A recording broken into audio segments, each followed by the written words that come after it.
Mid-Autumn Festival.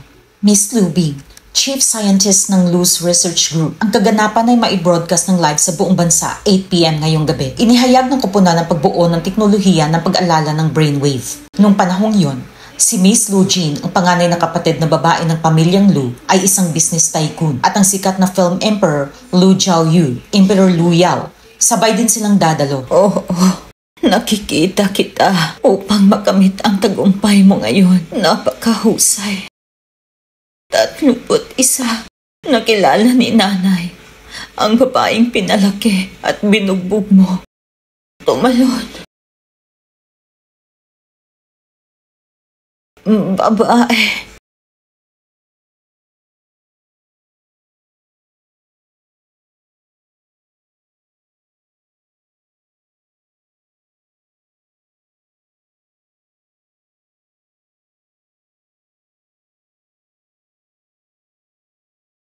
Sabihan mo agad ang doktor! Ate Wa, sa kasulukuyang sitwasyon niya, sigurado ka bang may extract mong tunay na genes niya? Kaya lang, ang mga high frequency na pulso ay mapupunit ang kanyang mga ugat na sakit. Ate, hindi ka naaawa sa kanya, hindi ba? Nakalimutan mo na ba kung paano siya nawala?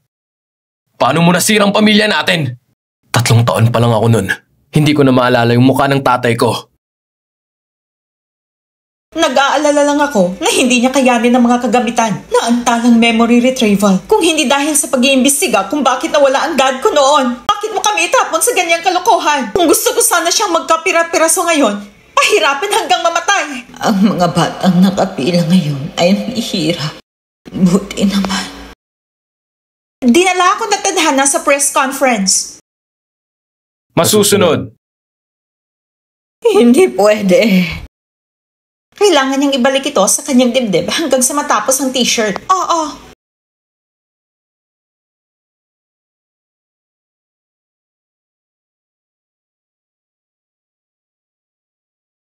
Professor Dubin, nauunawaan na ang kaganapan sa paglulunsad ng teknolohiya ngayon. Hindi lamang nila i-anunsyo ang teknolohiya ng brain fuse extraction. Oo.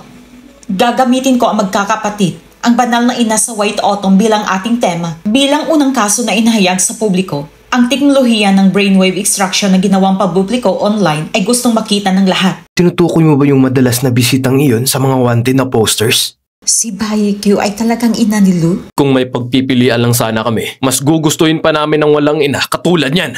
30 years ago, simula sa Mid-Autumn Festival, niloko niyang mga tao para lang sa pera at pagsusugal. Ibinenta niyang 2 kong kapatid na menor de edad. At ako, ang napagtanto ko na ang rehistro ng household namin ay hiwalay sa loob ng 30 years. Sa sobrang galit ng kanyang asawa, namatay siya. Siguradong may kaugnayan ito sa kanya.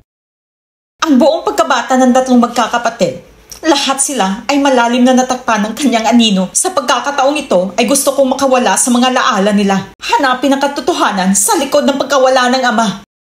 Bilang nagpasimula sa live broadcast na to, nais kong ipaalala sa lahat ng nandito, mga kaibigan na nakapanood ng live stream, ang pagtitiis ni Bayiku ay lubos na masama. Hindi matitiis basahin, mga iksinang hindi malilimutan. Magsimula na tayo!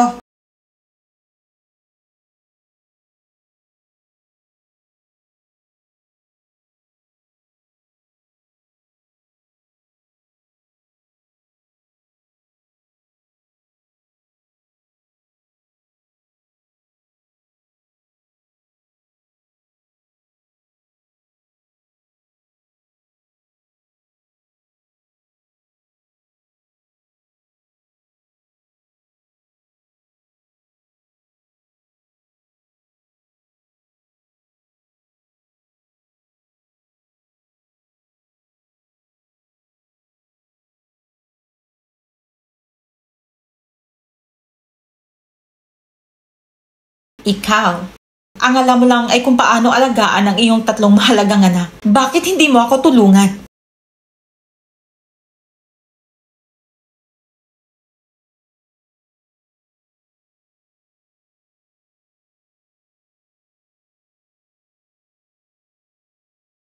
Ang ama ko!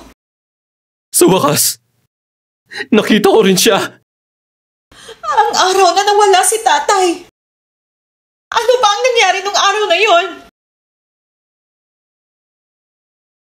Hoy, Tio, kung pagod ka, magpahinga ka muna. Tutulungan kita pagkatapos kong maglipat ng mga gamit para sa mga bata. Hindi pa ako pagod. Hayaan natin ng ating mga ina at anak na kumain ng masarap, mahal. Sige, mahal. Kahit na ang mga immortal ay mas mabuti kaysa sa Empress Lu, papatayin niya rin tayo. Oo nga pala, bibili ako ng isang piraso ng panang baboy para sa mga bata dahil pinakagusto namin yung nilagang baboy mo. Sige.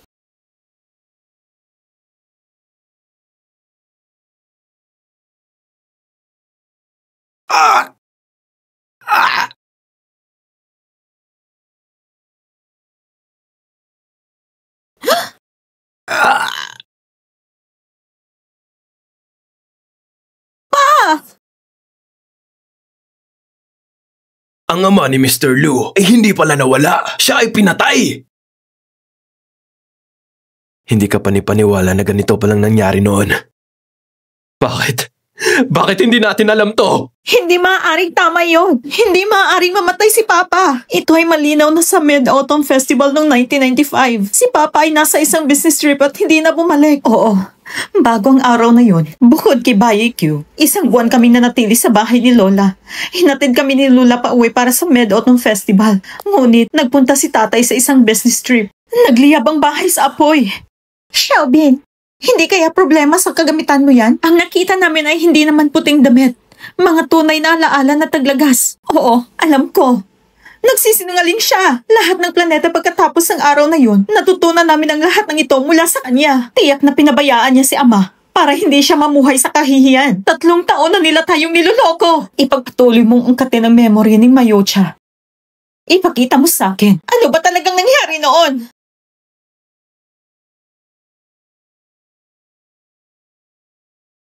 Ang kailangan ko lang malaman ay mga ebidensya na kung hindi ka ba espiya ng ating Yunnan Order.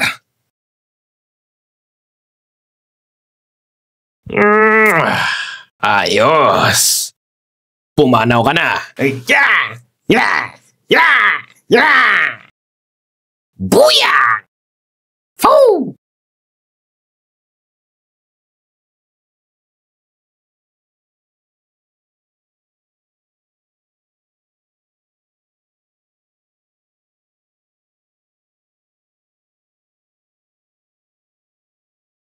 Ay, bakit? San ba yung asawa niya at 3 anak niya? Gusto ko pa namang giitan sila ng leeg. Sige. Gumawa tayo ng ilusyon ng sunog. Hindi tayo mabubuking nito. Let's go!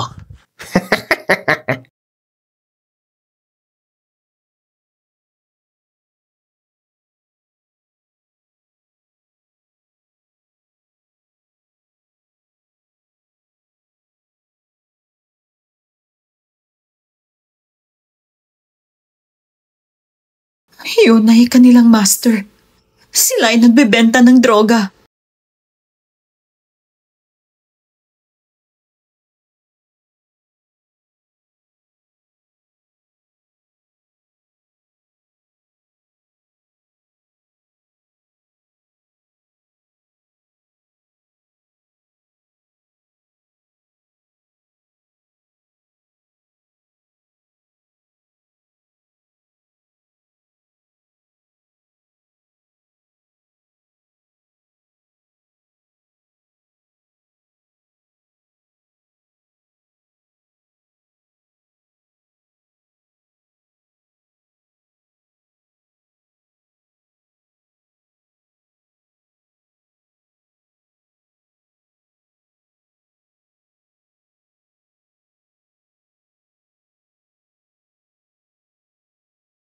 Drug dealers pala sila. Hindi ko inakalang ang ama pala ni Pangulong Lu ay isang pasaway. Isanikipisyo nila ang kanilang sarili dahil sa selos. Lagi kong iniisip na 3 taon siyang nawala. Minsan na akong nagduda sa kanya. Ayaw na niya ba tayo? Hindi na tayo papayag na linlangin pa tayo ng mahigit na 3 taon. Itinago din nila ang karangalan at tagumpay ng kanilang ama sa loob ng 3 taon. Alam ng lahat kung gaano kalupit ang mga drug addict. Ito kayo upang protektahan ng kanyang nabubuhay na membro sa pamilya. Alam nating lahat ang tindi ng kalupitan ng drug trafficker na yan. Posible kaya na isinuko niya ang pagiging tao niya para lamang maprotektahan ang kaniyang pamilyang naiwan, proteksyon? Pinaliwala niya ang pagkatao niya para lang sa kapakanan ng salitang proteksyon? Oo, noong panahong iyon ay mga bata pa tayo, niloko niya tayo na maituturing pang isang white lie. Ngunit hanggang sa kamatayan niya, di niya nalalaman kung nasaan ang anak, kaya di siya matahimik sa huli. Hindi pa ba malinaw yan? Ang paglilinis ng dugo sa pinangyarihan, ang pagtatago ng bangkay ng ama, ang pagtatapon ng lahat ng bakas ng krimen, iyon ay malinaw na itinago ang ebidensya at katotohanan. Iyan ay dahil nakita siyang walang ginawa habang namamatay ang asawa niya. Pwede ngang ganon. Si Lin Yikyu ay may masamang reputasyon, laging nakikisalamuha sa pinakamababang kuri. Ibinenta ang lupa ni Mr. Lu para sa pera at naging dahilan ng pagkamatay ng biyenan niya. Posibleng hindi siya nag-iisip ng tama. Madalas siyang makulong, ganyan talaga ang ugali niya. Luwag siya ay sinungaling. Siyempre, sa loob ng 30 taon ng pagtitiwala, marami ang namatay ng walang malinaw na dahilan. Kung sila ay mabubuhay, makikita ninyo kung gaano siya kalayo. Niloko ni Jinjing yan ang lola at kami lang na magkakapatid na noon ay ilang taong gulang pa lamang.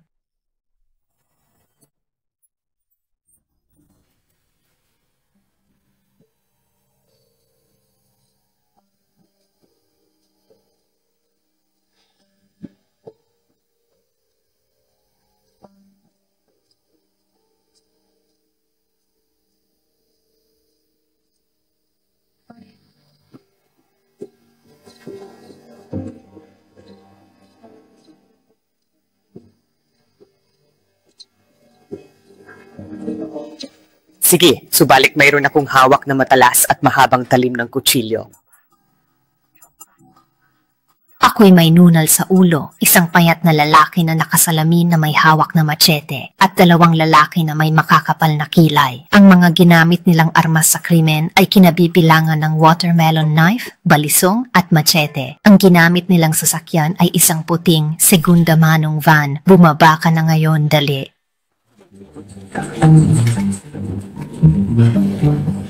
Kuya, kakilala mo ba ang mga Lu? Ako si Liu mula sa komite ng barangay. Tumawag sa amin ang matandang ginang Lu, sinabing nasusunog daw ang kanilang bahay. At dahil sa matinding pag-aalala, pinapunta niya ako upang tingnan. Oo, matagal ko ng kaibigan si Lu Hudu. Kailan bumalik ang matandang ginang, aburidong-aburido rin ako, pero handa akong tumulong.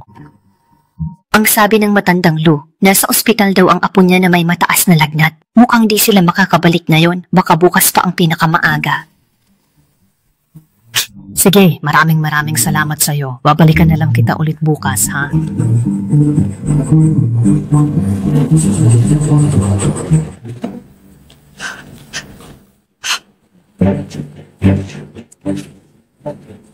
Sino na naman kaya ang tao na yan?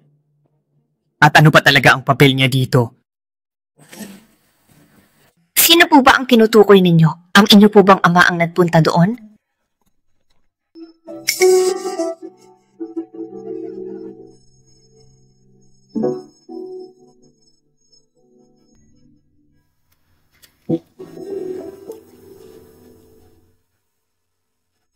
Nagpunta siya sa isang business trip. Ano pa talaga ang eksaktong nangyari sa bahay na yan? At bakit naman bigla na lang itong nasunog sa ganitong katinding kalagayan?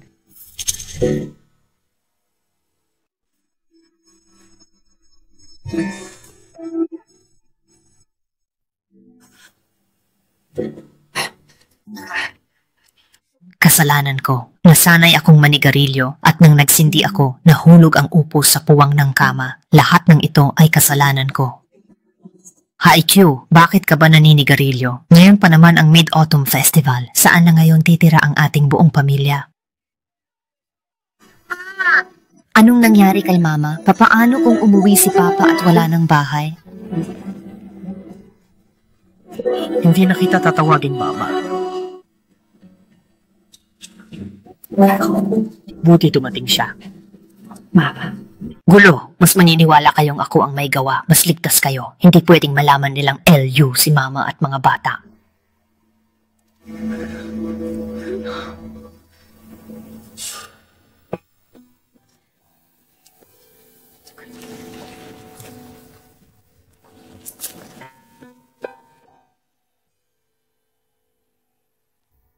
Matulog na kayo ng mahimbing ngayong gabi.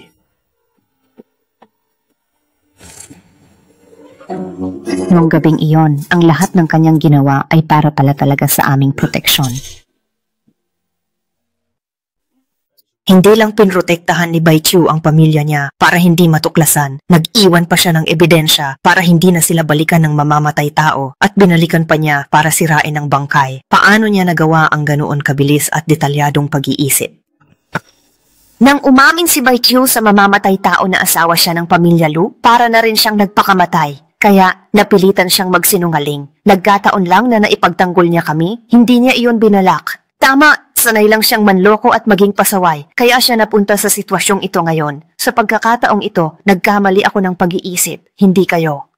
Alam, noong gabing iyon, kinalimutan niya ang kanyang kasalanan at hindi na umuwi. Kinabukasan, nalaman naming pumasok pala siya sa isang mahjong-an at nagsugal buong magdamag. Hindi lang ang pera ni Papa Sikong ang kanyang isinugal, pati na rin ang bahay ni Lola ay naisugal din. Kinasusulog pa lamang niya ang nag-iisang bahay ni Papa na siyang tangi naming masisilungan.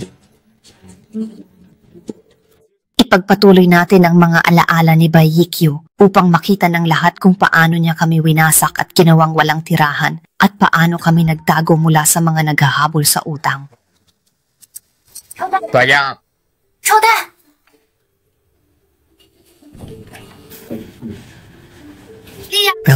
Pelame.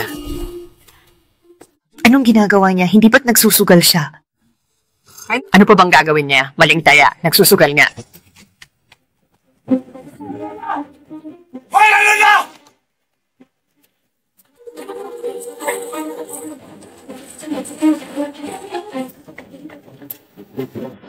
May human trafficker na kumuha ng bata. May kumuha sa mga bata. Nakita ko kanina ang ilang human trafficker na nangingidnap ng ilang bata mula sa kanilang baryo. Tumakas ang aking tiyo. Anong ginagawa mo? Nagpapanggap na umalis na ang human trafficker? Hindi ka ba magsasalita? Pipigilan mo ba sila? Hula ko, mapapahiya na naman ang magkapatid na Lu. Sabi, magsususugal ka. Hula ko, mapapahiya na naman ang magkapatid na Lu. Naku, ang anak ko hindi pa umuuwi. Tingnan niyo ang tingin niya. Ang mga human trafficker ay nasa labas na. Kunin ninyo ang mga gamit ninyo at harangan ang pasukan ng baryo. Ngayong gabi, ang ating mga ama at ina ay nahuli ng human trafficker. Tara na.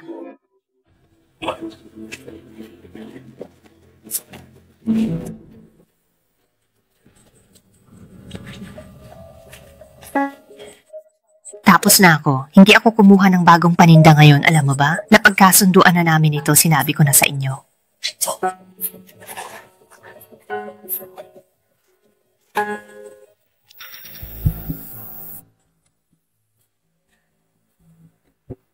Sinabi ko, talagang malakas ang dating ng babaeng yan at nakuha mo pa.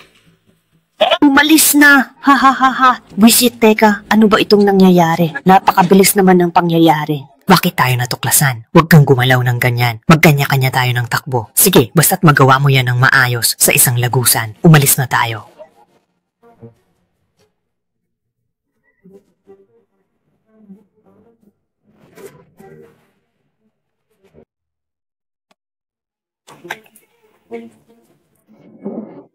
Iba to, ay, sumigaw ka. Sabihin mo kung saan tinago ang bedsheet ko. Nagkamali ba tayo ng tao? Hoy, ayaw umamin? Bubugbugin ka namin hanggang umamin ka.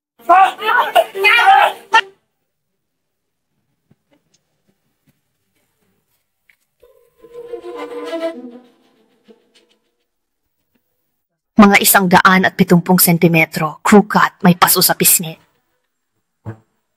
Alam mo rin, ang lahat ng ito ay bahagi ng mas malaking kwento. Isang komplikadong sitwasyon na may maraming anggulo at detalye na dapat isaalam-alam. Hindi lang ito simple, kundi isang masalimuot na tapestry ng mga pangyayari at motibo na patuloy nating sinusubukang intindihin. Ang bawat piraso ng informasyon, gaano man kaliit, ay mahalaga sa pagbuo ng buong larawan. Sa bawat pag-usbong ng bagong detalye, lalo nating nauunawaan ang lalim ng mga pangyayari at ang mga implikasyon nito sa lahat ng sangkot. Kaya't mahalaga na tingnan natin ito sa mas malawak na perspektiba at hindi lamang sa ibabaw. Para guluhin ang buhay ko rito sa China, 6 na kriminal, lula ng isang halos bagong puting sports car, umatake sa isang intersection sa kalagitnaan ng araw. Ang isa sa kanila ay 35 taong gulang na may tiyak na taas at 3 sa kanila ay nakasuot ng leather jacket. Magagawa mong gambalain itong mga kamay. Sino ang nag-utos sa inyo? Bakit niyo pinatay si Lugudong? Hindi ko maintindihan ang sinasabi mo, Pata. Bakit mo ako sinasaktan ng ganyan? Wala akong alam tungkol sa kanya.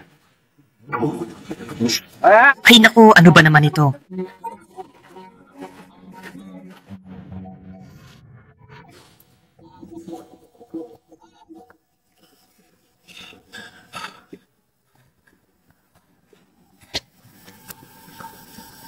Gusto mong subukan, ano? Hayaan mong sabihin ko sa'yo, kahit sabihin mong nawalan na ng kulay ang mga salamin, wala akong alam doon. Kahit isa man lang, hindi ito magiging epektibo. Kahit patayin mo pa ako, wala kang makukuhang impormasyon mula sa akin dahil wala talaga akong nalalaman.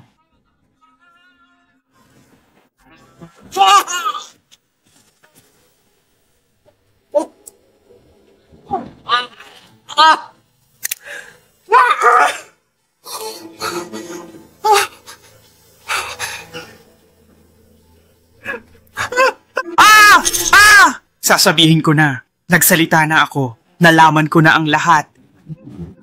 Ilahad mo ang buong katotohanan. Sino ang narinig mong naroon at ano ang ginawa niya? Ikwento mo sa akin ng buo ang lahat ng inyong mga kilos.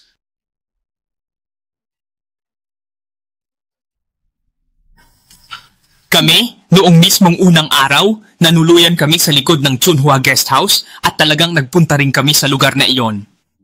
Ang mamamatay tao na si Joe Biao ay dumaan sa Chunhua Guest House sa bakuran ng may-ari at iba pang lugar bago pumunta sa Wangyi Community. May naiwang DNA, plate number DS-C-626, ebidensya, dugo ng salarin, tugma sa tao. Hindi lang pinigilan ni Bai Q ang mga kriminal sa tulong ng madla, kundi mag-isa pa niyang hinarap ang pumatay. Pinatunayan niyang sila ang pumaslang kay Lugudong, ngunit isa lang siyang may bahay. May isang van na may mga taong nakasuot ng maskara ang walang pag-aalinlangang dumiretso sa aking rancho na tila may masamang intensyon at layunin. Nagdulot ito ng matinding pagkabahala at takot sa akin. Ipakita ninyo sa aking patanginang tatay na diretso ako sa impyerno. Huwag kang magbalak tumakas, bilisan mo. Dapat mabilis ka. Huwag kang magbalak tumakas, bilisan mo. Dapat mabilis ka.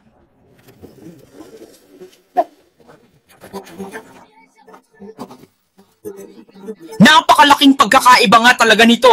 Nakakatawa lang isipin. Hindi ko talaga akalain na ganun pala kalayo ang agwat ng dalawa. Handang mamatay para mahuli ang mga kriminal, ginawa niyang lakas ang sakit ng pagkawala ng asawa para makapaghiganti. Talagang hindi mo siya naintindihan. Alam mo bang nandoon siya sa loob ng 2 taon, matapat na naghihintay at nanatili sa kanyang tabi? Hindi siya pwedeng mamatay. Kung wala siyang awa, masama ito sa pamilya ko. Ikaw ang haharap sa sarili mong kapahamakan. Gusto ko nang sumuko. Lahat ng utang mo sa akin ay kailangan mong bayaran ng buong buo at walang kulang. Wala kang karapatan na makialam sa mga bagay na hindi mo nalalaman. Ikaw na walang modo. May makakatulong naman siguro dyan. Hoy!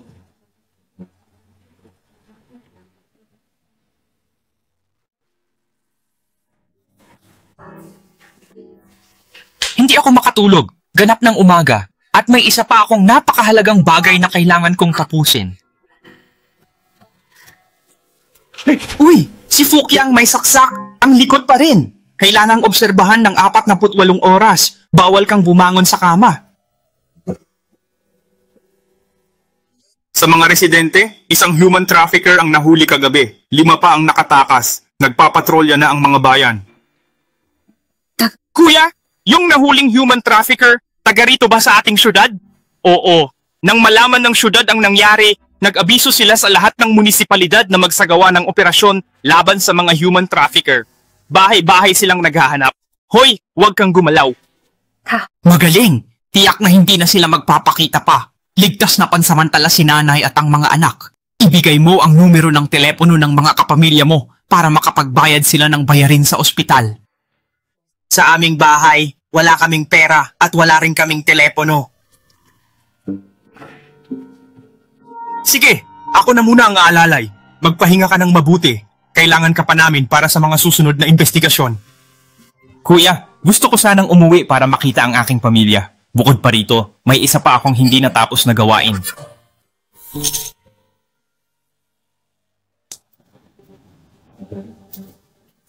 Huyali, dito na! Sapat na siguro to para sa natalo kong pera sa loob ng 2 oras. Umalis na kayo. Sa loob lamang ng 1 oras, gusto kong mawala na kayo dito, pati na rin ang lahat ng inyong gamit. Kung hindi ay titiyakin kong pagbabayaran ninyo ang lahat ng inyong ginawa.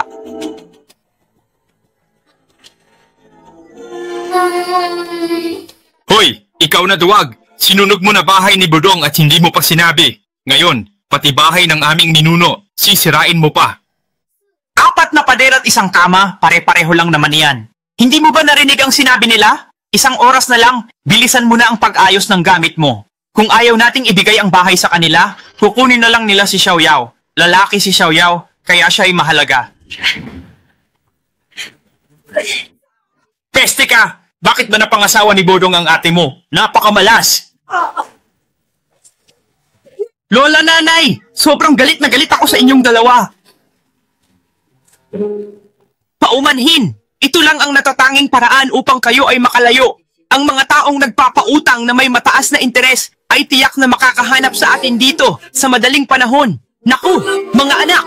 Ay mga nanay ko, ang sakit-sakit nito sa aking kalooban. Hindi ko na kaya.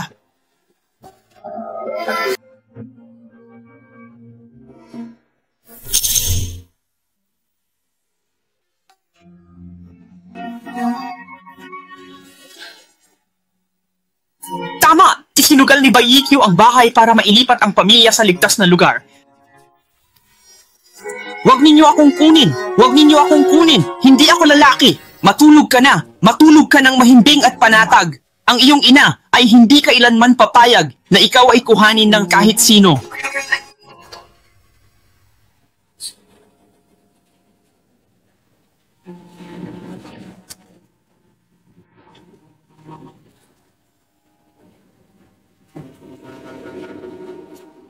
Ito na marahil ang kahuli-hulihang beses na makikita ko ang mag-ina sa buong buhay ko.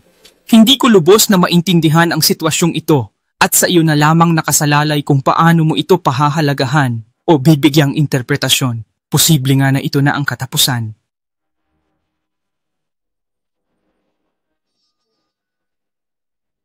Dahil sa magandang balitang ito, sigurado akong ligtas na ngayon si nanay at ang mga bata. Simula ngayon, paulit-ulit kong gugunitain ang bawat mukha ninyo upang hindi ko kayo tuluyang makalimutan at mawala sa aking isipan at alaala para hindi ko kayo palampasin. Huwag na huwag nating palalagpasin ito. Ang tanong ay, paanong nangyari ang lahat ng ito? Talaga bang imposible na hindi ito mangyari? Mag-isa siyang nagplano ng pagtugis. Sa sitwasyong iyon, kalmado pa siyang nakaisip na makipaglaban sa mamamatay tao hanggang sa huling hininga. Paano nagawa ng isang mahinang babae ang ganong klaseng bagay? Ito na nga ba ang tinutukoy na lakas ng isang ina? Naalala mo ba, kinabukasan sa bahay, parang walang nangyari sa kanya, patuloy pa nga siyang nagtrabaho. Paanong hindi siya nasugatan? Hindi ko pa ito nababanggit. Sa kanya, Kuya Shu, binago mo ba ang equipment? Sigurado ka bang walang kakulangan sa memory chip? Sir, ikaw mismo ang nag-develop at sumubok ng equipment at teknolohiya, kaya ikaw ang higit na nakakaalam. Ang error rate ng content na ipinapakita ay mas mababa pa sa 0.03% at sa pagkuha ng impormasyon. Ang alaala na trigger ang sugat, kaya nagkakaroon din ng stress reaction ang pisikal na katawan. Kahit pa sabihin natin ginawa niya talaga yon, ano naman? Kung ikukumpara sa mga kasamaan niya pagkatapos, baliwala lang yon. Nung pinatay si Papa, si Lola ang nagsumikap na buhayin ako. Hayop ka, tingnan mo, labag yan sa batas. Bilang ina, ang tanging alam niya ay magpakasa sa araw-araw. Pati ba naman anak niya, ibinenta niya. Hindi ka karapat-dapat maging ina. Tama si Sandy. Noon, labis kaming nangangailangan ng pera. Kung hindi dahil sa tulong, matagal na kaming gutom. Siya lang ang kayang kumita, pero tambay lang siya sa bahay, nagpapakasaya, at nanggugulo pa sa presinto para humingi ng pera. Ano ang balita sa paghuli ng human trafficker? Totoo bang nawala sa ospital ang babaeng sinaksak? Itinatago ninyo ba na pumanaw na siya? Para sa'yo to. Inspector, may iba pa bang biktima bukod sa inyo? Mayroong mga batang kinuha ang kidney at mayroon ding sinaksak at itinapon sa ilog. Paano ka nakatakas? Maaari mo bang isalaysay ang mga pangyayari noong gabing iyon? Maaari, subalit hindi ako pwedeng magpa-interview. Baliw na ba siya? Ano ang ginagawa niya? Ito ang tunay siya.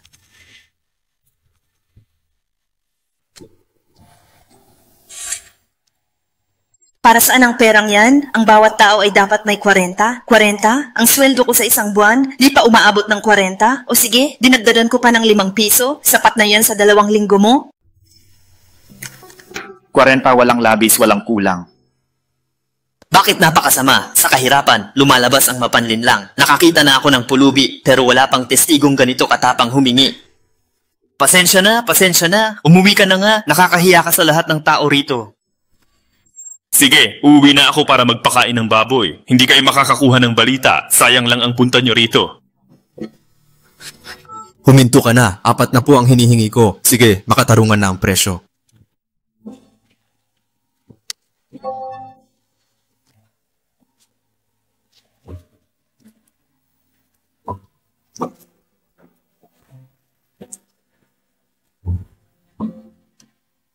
Para sa pera, kinalimutan mo ang dignidad mo. Grabe, napaka-materialista mo talaga. Sinisira mo ang reputasyon ng ating buong baryo. Hay, 200 na pala, sapat na. Sa wakas, sapat na. Para sa balitang yan, nag-abuno pa ako ng 40, minamalas sa lahat ng bagay. Nagpakalayo-layo ako para lang maloko ng matandang yon. Hindi na ako babalik sa lugar na to.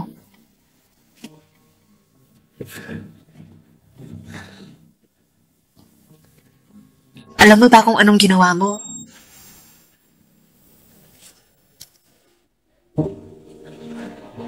Kuya, pasensya na sa aking ginawa kanina. Ikinahiya ko ang pangalan ng ating baryo. Ngunit wala na talaga akong magagawa. Saktan mo man ako o murahin, ayos lang sa akin. Ang tanging pakiusap ko lang po ay ibigay mo itong perang ito sa aking biyenan. Sabihin mo na lang na ito ay espesyal na tulong pinansyal mula sa iyo para sa aming pamilya. Kaya mo ba ginawa ang lahat ng iyon para lang kumita ng pera para sa pamilya mo? Naisip mo ba kung paano kanila isusulat pag uwi nila kapag nasira ang reputasyon habang buhay kang mapapahiya at hindi na makakaahon? Hayaan ninyong sabihin nilang sakim ako sa salapi. Wala nang mas babagsak pa sa reputasyon ko. Kaya hindi na mahalaga sa akin ang lahat ng ito. Hanggat makakakain ang aking mga anak at makakapag-aral sila ng maayos, baliwala ang lahat ng yan. Ang lahat ng iyon ay walang saysay. Ang pera na nais niya, ang tinutukoy niya, ay ang tinatawag na tulong pinansyal. Ginamit niya ang pagkakataon ng panayam upang makakuha ng pera, subalit ang totoong dahilan pala ay upang makalikom ng pampaaral para sa kanyang mga anak. Para makalikom ng matrikula, hindi siya naintindihan ng lahat pero wala siyang pakialam. May kakayahan siya. Pero nagpapanggap pa ring mahina. Bakit ka nagpapaawa?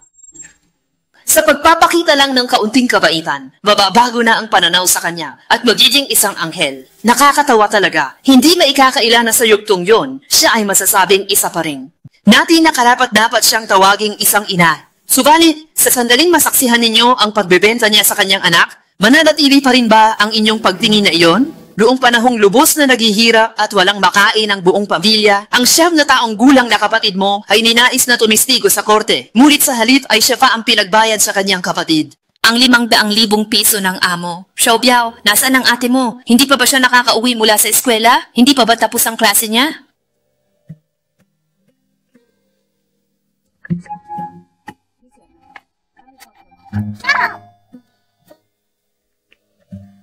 Ha? Nasaan na si ate? Sinunog mo ang bahay? Pati ang salapi ng pamilya ay iyong sinunog. Pati ang ate mo ay kailangang magtrabaho sa fitting room para lang kumita. Fitting room ba ka mo? Boss, 300 pakit ng bote ang nahanap ko. Pakicheck na lang po. Halika. Halika, Xiaoyang. Naghiwalay pala kayo? Nagkataon naman. Batay sa napagkasunduan natin noon, kailangan mo akong bayaran ng 3 piso. Huwag kang magmadali. Uy, anong pinahid mo? Bakit ang bango-bango mo? Hehe, hayaan mo nga akong amuhin ka ng maigi. Tay, para ibigay ko na tong pera. Ito, para sa iyo na. Pinagawa pala ni Wang Jingwei sa ate mo ang ganung bagay. At saka, hindi mo ba naaalala? Masyado pa akong bata noon, kaya't hindi ko na maalala na nangyari yon. Ibig sabihin, pinigilan niya ang ate ko para protektahan lang ito? Tita, huwag pumasok. Ano ba ang ginagawa mo? Bakit mo yang ginagawa? Ma! Bakit ka tumakas? Uwi na at bantayan ng kapatid.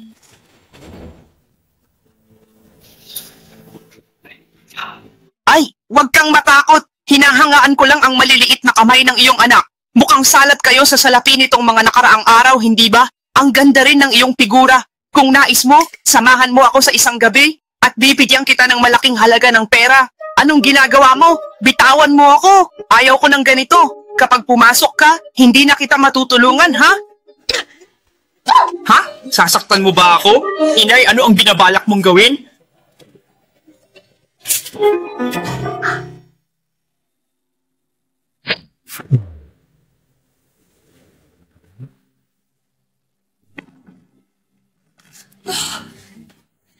Paumanhin! Paumanhin! Hoy! Anong bang ginagawa mo dyan? Pigilan ninyo siya at huwag niyong palapitin. Ilabas mo yan! Sa wakas, pinayagan na ako ng amo na mamulot ng mga botones, pero sinira mo ang lahat ng iyon. At sinaktan mo pa ang amo? Paano na tayo makakabayad ng pinsala ngayon? Gusto mo ba talagang magpakamatay kaming lahat? Hindi naman niya kami hinahanap? Halika na, umalis na tayo!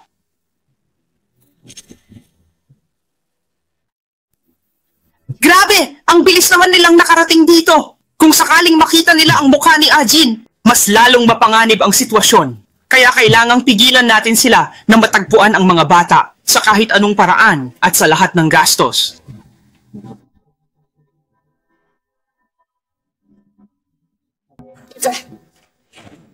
Bilis! Hulihin sila agad!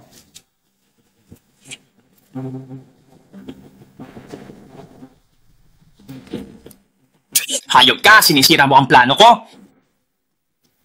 Nandyan pa si Ajin, bawal pumasok.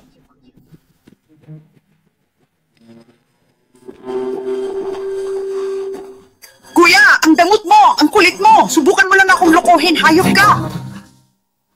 Hindi ko naman talaga intensyong bastusin ka. Sadyang sinundan ko lang ang anak mo para takutin siya at upang maintindihan niya na kapag may ginawa siyang kalokohan, kailangan niyang panagutan at magbayad. Ang totoo, nais kong makipag-usap sa'yo tungkol sa negosyo. Kanina, nasaksihan ko, nakatingin ka sa aking anak na babae. Sige, mayroon akong salapi rito. Ganito na lang, magtatakda ako ng halaga para ipagbili mo sa akin ang iyong anak. Ang bayad para sa pagkasira ng ulo, dito na natin ibabawas. Ano sa palagay mo?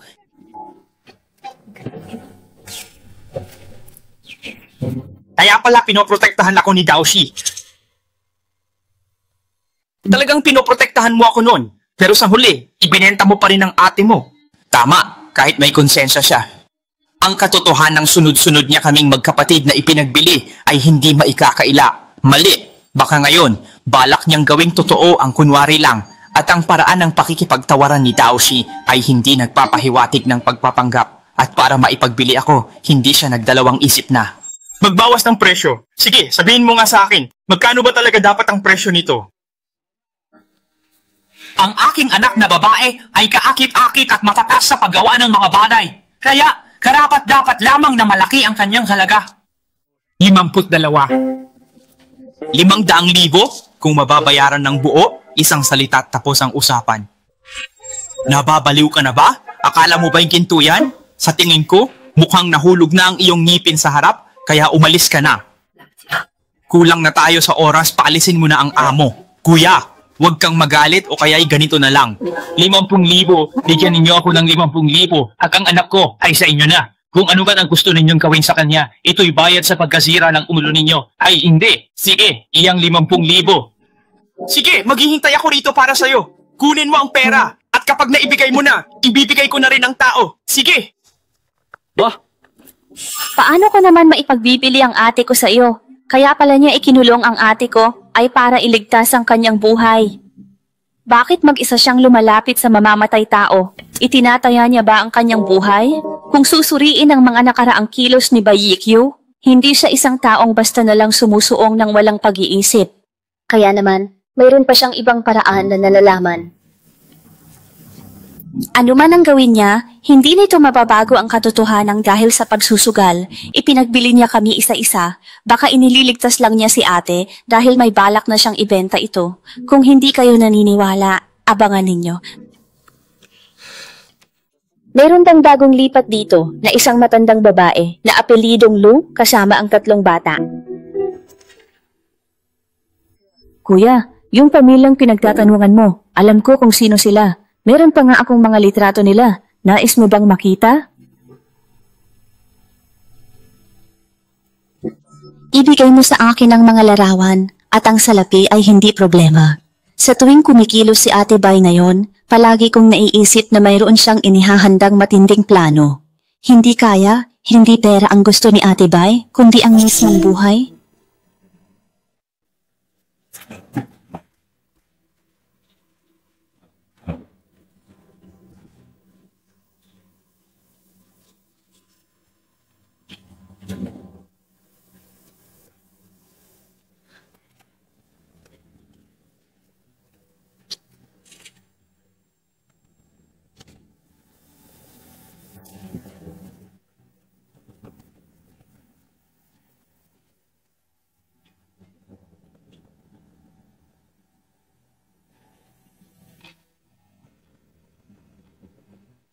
Nandito ang kanyang pera, kaya't ang kamera at litrato ay siguradong narito rin.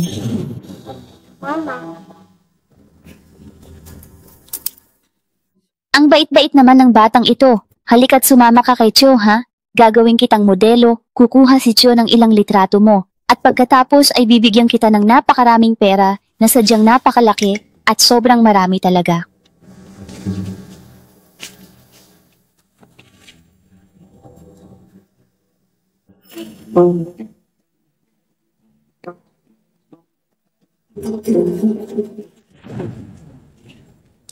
Sino ka? Sino ka sa tingin mo para gawin yan? Ikaw? Ano ka ba?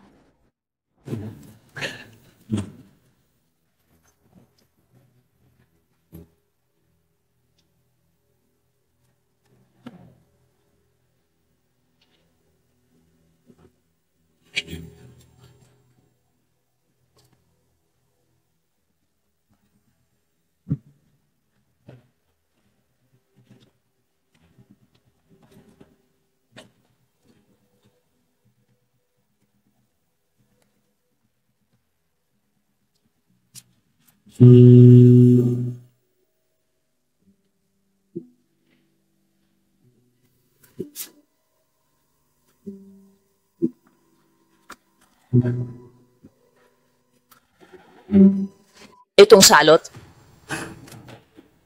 Sino ang nagdala sa kanya rito? Sino itong lapastangan na nagbukas ng pinto para sa kanya? Ang salarin na ito ay muntikan ng makapinsala sa akin. Balak ba ni Baikyu na ibigay ang mga litratong ito sa salarin? Ngunit paano nito masosolusyonan ang anumang problema?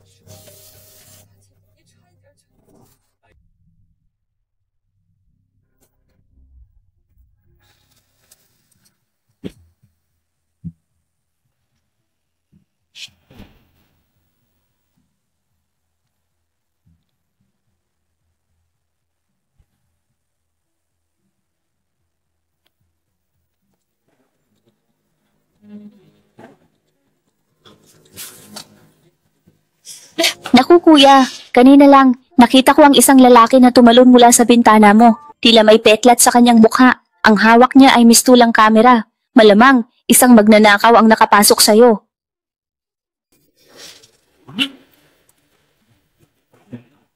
Tao! Si Baikyu, sinusubukan niyang ilihis ang gulo. Si Baikyu, sinusubukan niyang ilihis ang gulo.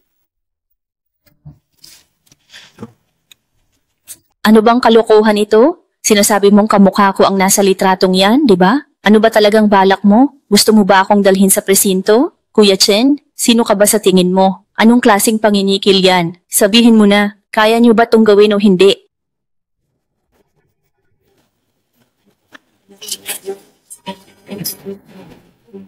Gusto ba ninyong makipaglaro ng marumi, ha? Mukhang hindi pa sapat ang inyong karanasan at pag-iisip, kaya't hindi pa kayo handa sa ganoong laban. Hoy! Hoy!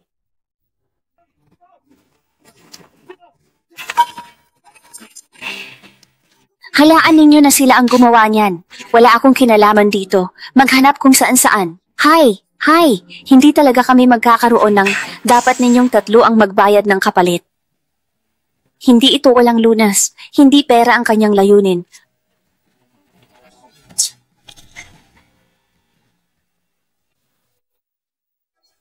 Paano niya nagawa yon? Ginamit ang walang awang amo para puksain ang salarin, saka pinaubos sa pulisya. Napakagaling nitong pagliis ng gulo. Napansin ba ninyo? Mula sa paggamit ng mga taga-nayon para hulihin ang human trafficker hanggang sa paglihis ng gulo ngayon, diretsong humarap si Bai Chao sa krisis at maingat niyang pinoprotektahan ng mga bata. Ngayon, malinis ang konsensya ni Bai Chao bilang ina. Kung nagawa niyang protektahan kami, bakit niya kami ipinagbenta? Una, ang ate ko ay ipinagbenta sa East City. Pangalawa, nang iligtas ako ni Fu mula sa pagmamaltrato, humingi pa siya ng pera sa aking ama. Alam niyo ba kung gaano katakot para sa isang 6 na taong gulang na bata na marinig na ipagbebenta siya ng sariling ina? Higit pa rito, si Xiaoding, 3 taong gulang pa lang siya noon. Paano siya magtatayo ng tiwala sa kanyang ina? Kinailangan niyang pasanin ng sakit ng pagpapabaya ng kanyang tunay na ina. Oo nga, ano man ang mangyari. Hindi niya kami dapat na ipinagbenta. Nawalan kami ng amang at inang magulang. Nawalan din kami ng aming tirahan. Bilang isang ina, siya sana ang aming pinagkakatiwalaang suporta at lakas ng aming pamilya. Tungkol sa pangyayaring ito, hindi ko siya mapapatawad, anuman ang mangyari. Abogado, tungkol sa bayad pinsala ng aking anak. Pinsala sa trabaho po ng anak ninyo.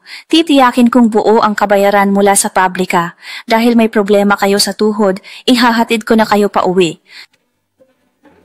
Mahigit 1 linggo ko na siyang inoobserbahan at totoo nga ang sinasabi ng mga kapitbahay. Isa siyang responsableng at mabuting tao. Sa kanya ko lang mapagkakatiwala ang ipaubaya si Abing. Direktor Yue, bagong pitas po itong mga prutas. Pakikain na lang po. Mayroon po akong anak na babae, napakatalino at napakabait sa aming tahanan. Hindi na namin kaya ang gamit ng bata. Maaari niyo ba siyang ampunin? Ibalik mo iyan. Wala pa akong intensyon na mag-ampon ng bata sa ngayon. Ito ay isang opisina ng gobyerno, kaya huwag ka nang bumalik dito sa hinaharap. Ikaw na naman, guwardiya.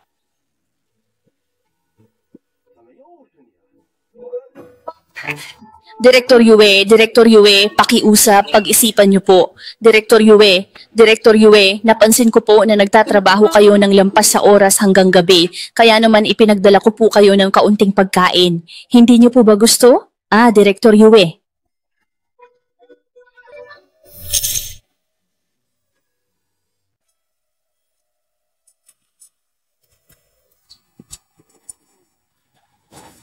Tara, kumain na tayo. Ang direktor ay talagang mabuting tao. Sa oras na masaksihan niya si Abing na kasama ko sa aming mga transaksyon, sigurado akong lulambot ang kanyang puso. Bakit ka naglulupasay sa iyak? Ang simpleng gawain ay hindi mo magawa at may gana ka pang mag-iiyak. Masyadong mabigat ito at buong araw akong hindi pa kumakain. Hay naku! Wala kang kwentang bata, pati simpleng gawain, di mo magawa. Huwag ka nang kumain ngayon. Kung di mo sinunog ang bahay at ginamit ang tulong para upahan itong lumang tirahan, di sana tayo nagbubuhat ng mabibigat para kumita. Bakit mo ko minumura ng ganyan? Aba, sumasagot ka na ha? Tingnan mo, bubugbugin talaga kita ngayon. Anong ginagawa ninyo sa tapat ng opisina? Hindi. Nagtatrabaho ang anak ko. Anong tinawag mo sa akin? Sinasaktan mo ko, hindi mo ako dapat sinasaktan. Wala kang galang kahit kay Director Yue.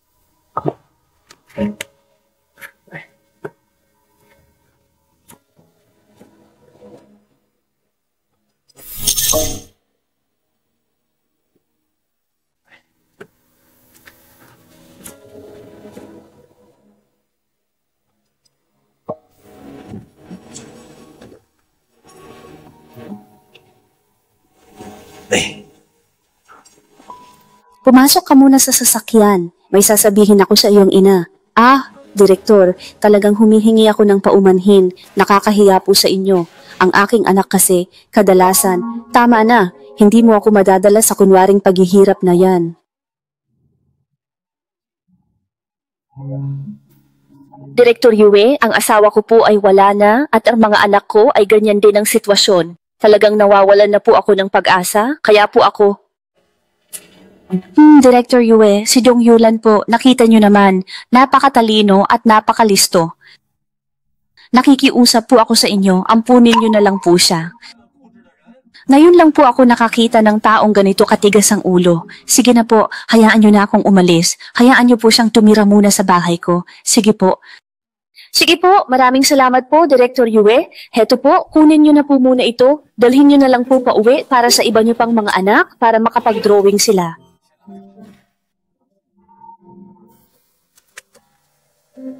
Maraming salamat po sa inyong pag-unawa at pagtulong.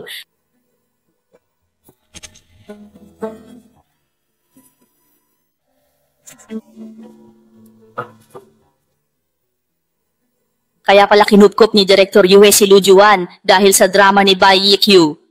Masasakit na salita pero para sa ikabubuti, ganyan ang tunay na ina, si Bai Yiqiu. Nanginginig ang kamay sa pagtanggap ng pera. Ang ina pa rin ang pinakamasasaktan.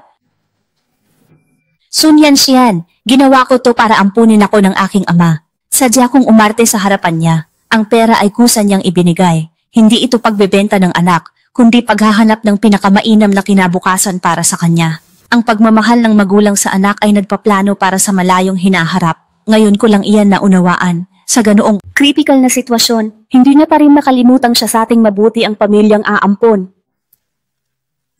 Kahit ginawa niya yon, anong sildi ngayon? Alam niyo ba kung paano siya nabuhay pagkatapos? Para siyang linta na nakakapit sa mga umampon sa amin. Naawa lang sa amin ang mga kinagisnan naming magulang, kaya hindi sila gumawa ng gulo. Kung sa ibang pamilya, yan, matagal na siyang pinalayas. Oo, lulong siya sa pagsusugal. Ang magandang kinabukasan ay para lang makahingi siya ng pera sa sugal, namatay ang ama sa galit. Namatay ang ama sa galit dahil sa pinagsasabi niya, Sokyu, parang binamalas ka yata ngayon ha? 5 beses ka nang sunod-sunod na talo, di ba? Ha? Sige, magpatuloy tayo. Ngayon dapat kong mabawi ang aking puhunan. QG, may alam akong paraan para makabawi ka. Narinig ko kamakailan, may nagbabayad daw ng malaki para magtanong-tanong tungkol sa isang pamilyang apelidong Lu. Anong pamilyang Lu? Sabihin mo sa akin ang detalye, baka talagang makakita ako ng paraan para kitain ang perang iyan. Ang hinahanap nila ay isang matandang babae at isang byuda na may 3 anak mula sa pamilya Lu. Nakasalubong mo na ba sila? Nahanap nila tayo. Wala na. Grabe naman, anong klaseng swerte iyan? Bakit hindi ako ang makakuha niyan? Ang ganda pakinggan. Wala naman siyang tinatagong anumang sikreto sa sarili. Sa araw na iyon, sana'y nanalo ako ng malaki para mabawi lahat ng aking talo.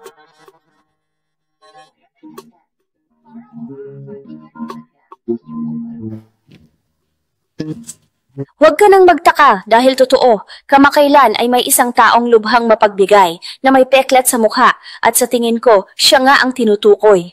Aba, ang isa sa mga kasama ko ay nakapagsilbi sa kanya ng inumin at siya rin ay nagtatanong tungkol sa pamilyang Lu.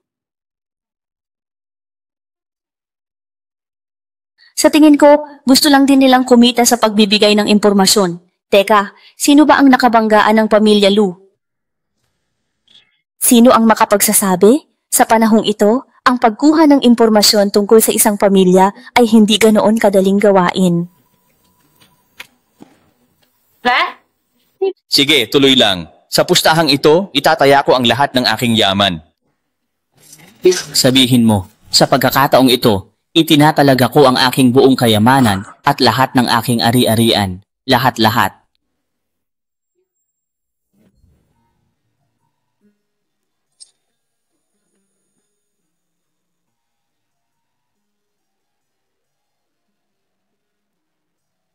Malaki ang pag-unlad mo, nakita ng guru mo yon, ililibre kita sa KFC ngayon.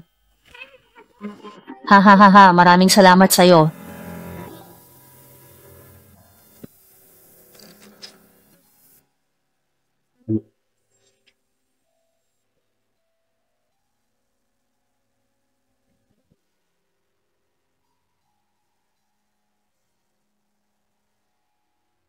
Nandito ka para sa anak mo, di ba? Shelbyn, batiin mo ang nanay mo.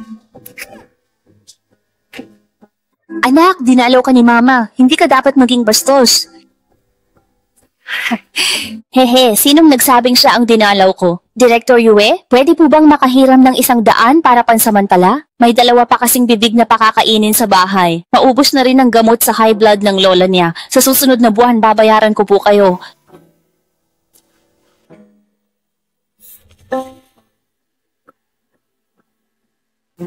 Sa susunod na buwan, bayad po ako.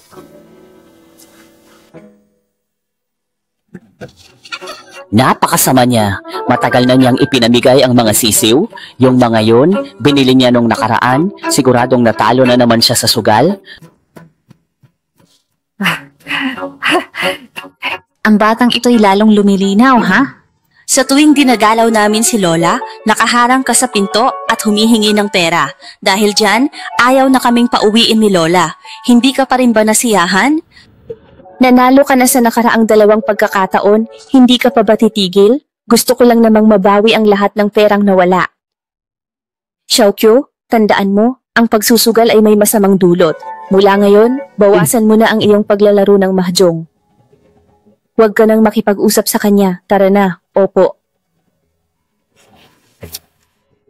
Ngayon, naiintindihan niyo na ba kung paano ako tinatrato sa aming tahanan? Araw-araw, binubulungan ako na kinakalaban ko raw ang aking mga umampon na magulang at hindi ko raw pinoprotektahan ang aming mga tauhan. Iyan ang tunay niyang pagkatao. Godo, nandito ako para bisitahin ka. Siguradong. Ikaw ay nag-aalala sa iyong ina at sa mga bata, hindi ba? Ang mga nagpalaki sa dalaga ay nagmula sa isang marangal na pamilya ng mga iskolar. Ipinadala nila ang dalaga sa pinakamagaling na paaralang elementarya.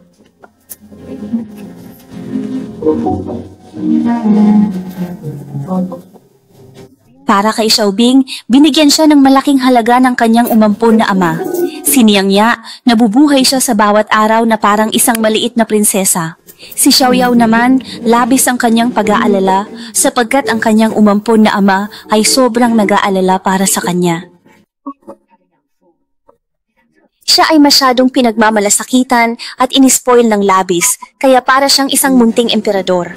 Ang salarin, bago pa man lubusang matukoy at malutas ang anumang suliranin, ay maaaring biglang sumulpot sa anumang oras, handang magpakita at harapin sila ng walang babala. Ginawa ko lang to para humingi ng pera upang hindi na siya makabalik pa sa bahay.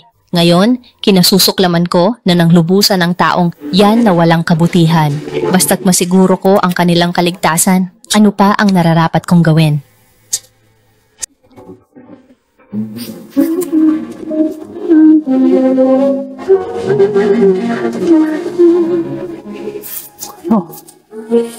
Imposible. Kailangan kong itigil ang pag-iisip tungkol sa kanila at hindi ako maaaring mag-isip ng labis. Sana ay hindi mo mamasamain ang desisyong ito na aking ginawa para sa kabutihan ng lahat.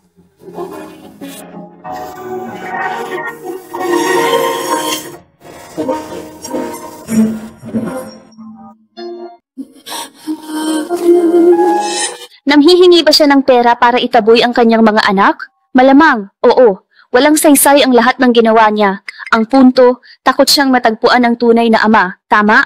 Kaya tumakas siya. Hindi ako naniniwala, baka may rason siya.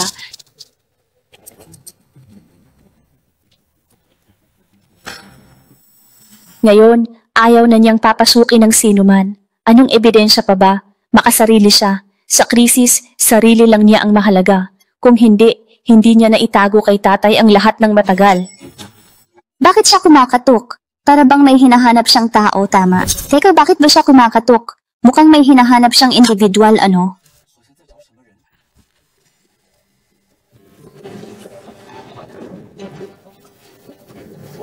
Xiaokyu, sandali. Hindi naman siguro kailangan ng ganito kalaking halaga. Lokohin ko siya, paiinumin ko siya ng alak hanggang malasing, at sana maintindihan niya na umalis na lang. Gabi na naman, at napakalalim na ng hating gabi. Uefuzi, sana ay matulungan mo akong itago ang sikretong ito. Xiaoqiu, nalulungkot ako para sa iyo. Ngunit, mahalaga na mag-ingat ka palagi at siguraduhin ang iyong kaligtasan.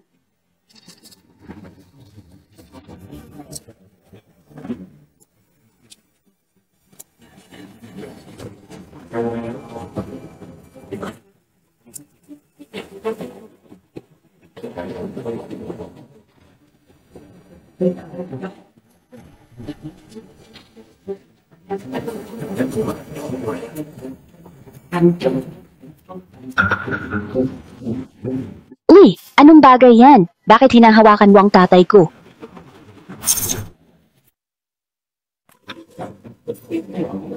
Anong klaseng bagay yan na ayaw mong ipakita? Napakalakas ng loob mong saktan ng aking ama.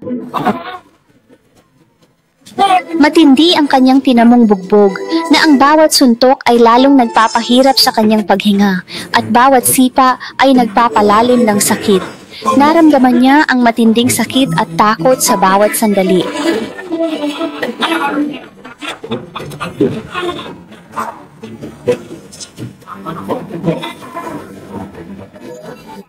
Nasisiraan na ba ng bait ang ate na yan? Kung magpapatuloy tayan, may mamamatay na. Grabe manakit. Hindi ko alam kung sino yan o anong nagawa sa kanya. Kahit sino, hindi dapat ganyan manakit. Para na siyang asong ulol. Ang pagiging malupit ang tunay niyang pagkatao. Tingnan nyo, kalmado siya. Hindi ito ang una niyang beses. Ginawa niya kaya ito dati? Dinala yata siya ni Lola sa kulungan. Ang tulad niya ay panghabang buhay. Sa kulungan, hindi inaasahan, isang napakalaking pagbabago. Ang ibig mong ipahiwatig, ikaw ay isang walang kwentang tao. O hindi, ikaw ay isang duwag. Tiwala akong iyan ang ibig mong sabihin. Ito ay hindi ang kanyang totoong pagkatao.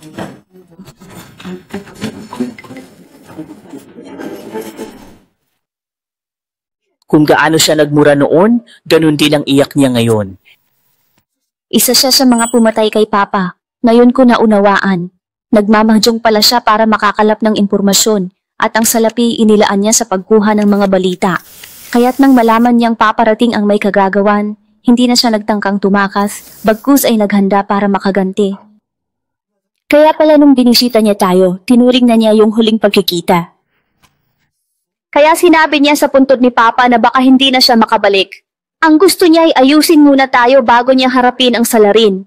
Sa unang pagkakataon, ginamit niya ang mga taga-nayon upang kalabanin ang salarin. Sa pangalawang pagkakataon, ginamit niya ang amo para patayin ang salarin. Ngayon, siya na mismo ang humuli kay Zhang De. Long! Mukhang nung ipinaampon niya ang mga anak niya, pinaghandaan na niya ang araw na to. Sa nakikita natin ngayon, 3 beses nang iniligtas ni Baikyu ang mga anak niya sa panganib. Kray! Nasaan ang natitirang 3 na pinagkakatiwalaan mo? Paano mo nalaman na mayroon pang 3 tao? Tunay ba na ginamit ni na Zhou Biao at Li Daquan ang mga pangalan ng iba? Ikaw ba ang may kagagawan nito?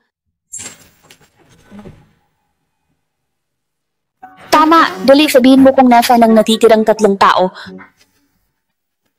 Kung ganyan, may pakinabang kami. Nasa 3 kalye lang sila mula rito. Bakit ganun kalapit, hindi ko rin alam. Sige, ituloy mo. Paano kayo nagkakaugnayan? Ano ang susunod na plano o hakbang na gagawin ninyo? Aray, huwag niyo akong saktan. Sasabihin ko na ang lahat. Sa huling araw ng buwan, sa hapon ng ika-30, magaganap ang pagpupulong sa isang lihim na iligal na sugalan. Sa pagkakataong ito, hindi ko na sila muling makikita at hindi na rin nila ako makikita kailanman.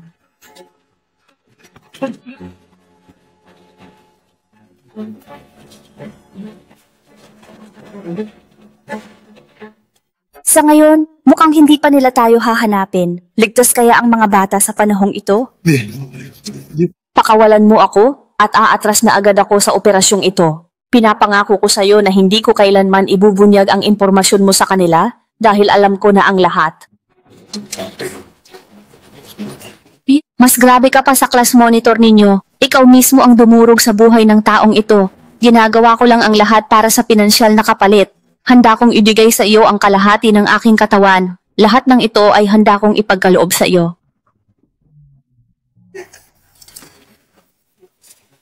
Maibalik ba ng pera mo ang dote ko? Para sa akin, pera ang pinakamahalaga sa pagsasama ng dalawang tao sa kasal.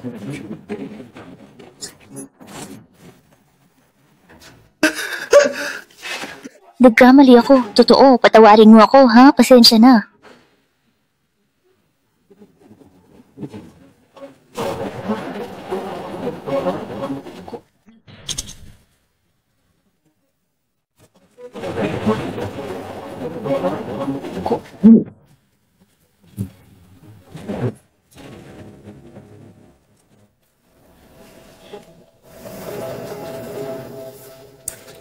Gusto kong i-report na sa Chang'an Hotel, room 203, may nagtutulak ng droga.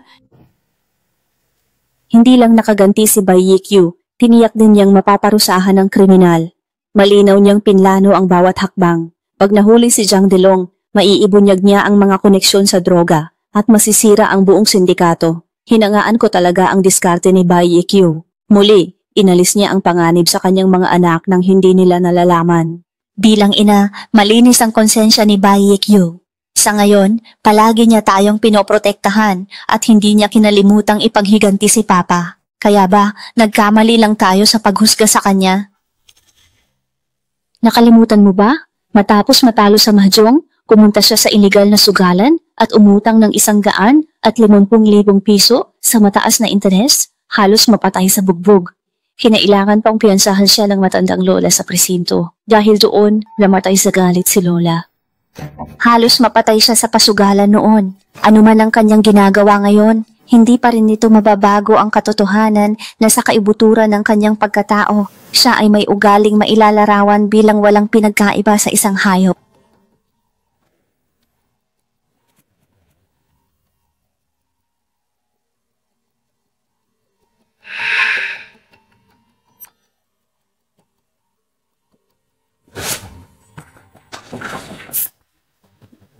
Isang bata ang nasa An County, isa sa Fen County, at isa pa sa Luo County. Ang pagsasama-sama nilang lahat ang tanging paraan upang masiguro ang kanilang kaligtasan at maiwasan ang anumang kapahamakan. Subalit, bago pa man natin iyon maisagawa, mayroon pang mas mahahalagang gawain na kailangan nating tugunan. Teka, atake ba sa puso yan? Naku, lubhang delikado yan. Huwag kang lumapit. Kung may masamang mangyari, magiging mahirap magpaliwanag. Tito, tiis lang po. Kukunin ko lang ang gamot. Hindi, huwag ka nang pumunta doon. Mayroon akong gamot na pwedeng makatulong.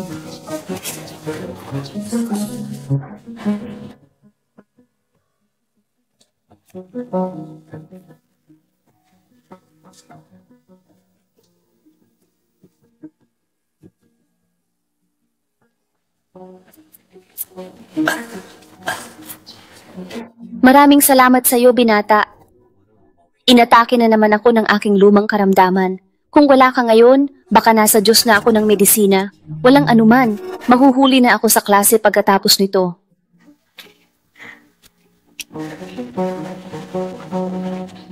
Naku, binibini, huwag ka nang kumain habang naglalakad sa kalsada sa susunod. Libre na ito sa inyo. Sa aking klase, may ilang kaklase akong kapos sa buhay at madalas ay hindi sapat ang kanilang kinakain. Maaari ko po ba silang isama rito para makakain? Oo, pwede. Halika lamang kayo rito araw-araw at libre ang pagkain ninyo. Lubos po akong nagpapasalamat dito. Paalam po ulit dito. Paalam na. Naalala ko yan. Kaunting lamang lang ang nakuha ko sa pagka-class monitor dahil sa mga boto ng aking mga kaklasing salat sa buhay. Ngunit, bakit siya nasa labas ng aking eskwelahan? Ang mahalagang ginagawa niya ay paninilip lang ba? Bakit niya binibigyan ng pera ang amo? Salamat, boss! Ang panganay ko'y nasa ika-5 baitang na at sa loob ng 2 taon, kailangan niyo po itong itago. Narito ang kabayaran, kasama ang pera nila sa agahan. Napakasakripisyo niya. Para sa sariling anak, kinailangan pa niyang pagpiyaga ang itago ito? Basta masaya ang anak kong babae, ayos na. Hindi na niya kailangang malaman ang iba pa. Ang aksidenteng yon ay plinano pala ni Bai Yikyu. Ang mga mabuting gawa ni Lin Luchu, siya pala ang nag-ayos ng lahat. Mali, walang kinalaman sa kanya ang lahat ng tungkol sa akin. Ginagawa niya to para magmanman sa akin, gusto niyang kontrolin ang lahat sa amin. Mr. Lu, sa tingin ko, hindi naman ganun kasama ang ina mo tulad ng iniisip mo. Ginawa niya lang yon para tulungan kang ayusin ang relasyon mo sa mga kaklase mo. Parang wala siyang kinalaman. Ang relasyon ko sa mga kaklase ko at ang mga marka ko sa pag-aaral, pinaghirapan ko yan. Gusto nilang makipagkaibigan sa akin dahil sa mabuti kong pagkatao.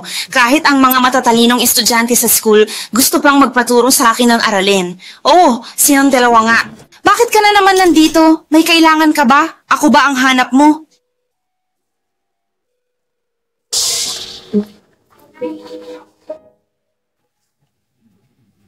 Ito ang inyong bayad sa pagtuturo para sa kasalukuyang linggo. Sa lingguhang pagsusulit sa susunod na linggo, kung si Lu Jin ay makasama sa top 10 sa kanyang baitang, bibilhan ko kayo ng limitadong edisyon ng game coins ng StarCraft bilang pabuya, iyon ang aking pangako. Usapan na!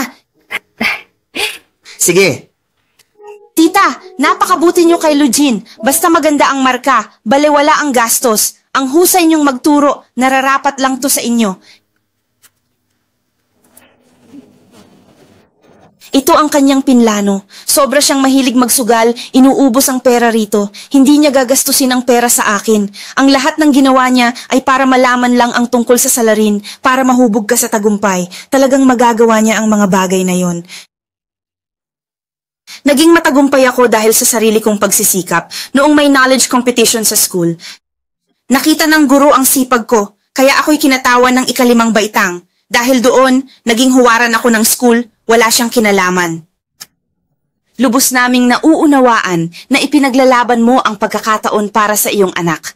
Naiintindihan namin iyan. Bagamat bumuti ang mga marka ni Lu Jin nitong mga nakaraang araw, ang mga estudyanteng kumakatawan sa baitang sa kompetisyon ay dumadaan sa paulit-ulit na pagpili.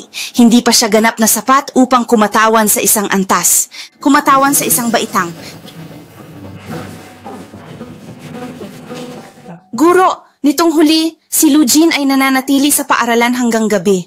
Nakita niyo naman ang pag-unlad niya. Kung bibigyan niyo siya ng pagkakataon, sisikapin niya ng 10 beses pa para patunayan ang sarili. Pero ang iba, ito ang naipon kong 3,000 piso. Handa kong ilaan lahat para sa kompetisyong ito.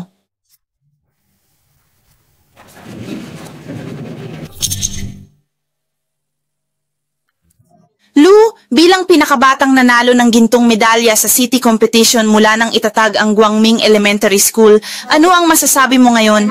Una sa lahat, gusto kong pasalamatan ang paaralan sa pagbibigay ng mahalagang pagkakataong ito. Kanina pa nakatingin sa'yo yung taong yon. Nanay mo ba yon? Mayroon lang akong kapatid, mga kapatid na babae at lola. Ang mga taong patuloy na nagsusugal ay hindi karapat-dapat maging aking ina. Umalis kayo. Bakit mayroong mga magulang na ganyan? Napaka-irresponsable. Paano nila nagagawang pagtrabahuhin ang kanilang anak ng ganito? Nasaan ang kanilang responsibilidad? Diba? Walang kaunting. Mayroon pa rin ganito ngayon. Tamang-tama ang sinabi niya, karapat-dapat lamang. Kaya kapag umalis ako, ganyan din. Ang galing ng sinabi ni Bai Q ng Fufang, napaluha talaga ako. Sinabi niyang hindi siya sumali sa kompetisyon dahil wala ang kanyang ina. Ang 3,000 noong 1,975 ay kailangang paghirapan ng isang ordinaryong manggagawa ng 2 taon. Pero si Yikyo, ang galante niyang gumastos. Kahit wala siya, kaya ko pa rin gawin. Pagkatapos nun, hindi na kami pinansin ng tatay namin. Tama kayo, masyado kayong naantig. Pagkatapos nun, binaliwala niya pa rin kami at nagpatuloy sa pagsusugal. Pati yung mahjong parlor ay isinangla niya para sa utang. Nia, narito ang mga orihinal na tala ng obserbasyon mula sa Soviet Meteorological Bureau kasama ang out-of-print na manuskrito ng electronic journal. Ang lahat ng mga materyales na ito ay tunay na kayamanan. Binibini, saan mo ba ito nakuha? Sa Provincial Used Book Market. Tinuntahan ko lahat. Magkano ba ang nais mong halaga? Sabihin mo lang at aking tatanggapin. Professor Lee, kailangan ko ng sarapi. Ang bunso kong anak na babae ay sumapi sa hukbo at nais niyang maging siyentista. Gusto ko lang sanang hilingin na bigyan mo siya ng isang klase sa eksperimento. upang tunay nilang maranasan ang pananaliksik sa agham. Sige, ikaw ba ang nagkaloob ng lahat ng mga kagamitang ito? Oo. Ang halaga ng mga kagamitang ito ay aabot sa 10,000. Paano ka nakakuha ng ganyan bilang isang tagapayo lamang? Principal Wang, sa susunod na buwan ay may kompetisyon sa eksperimento ng pananaliksik sa agham ng kabataan sa probinsya. Sasali ang bunso kong anak sa kompetisyon.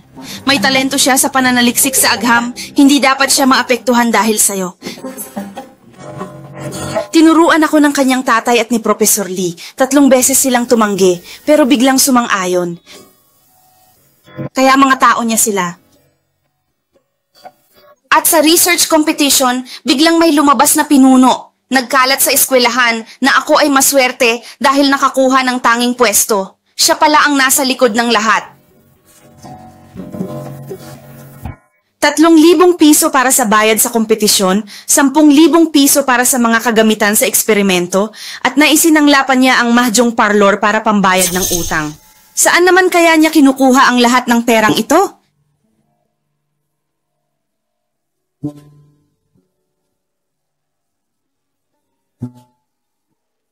Heto ang isang pakete ng gamot para sa kalyo. Napakabait ng doktor at ibinenta ito sa akin sa napakamurang halaga. Nagkaroon kami ng biglaang pangangailangan sa bahay, kaya kinailangan namin ng salapi dahil dito. Ngayong ipinagkakatiwala ko na ito sa iyo, panatag na ang aking kalooban. Huwag ka nang magtrabaho bilang entertainer dahil hindi maganda ito para sa iyong kalusugan. Huwag kang mag-alala. Halika na, para kay Xiaojing, sa lingguhang pagsusulit na ito, siya ay...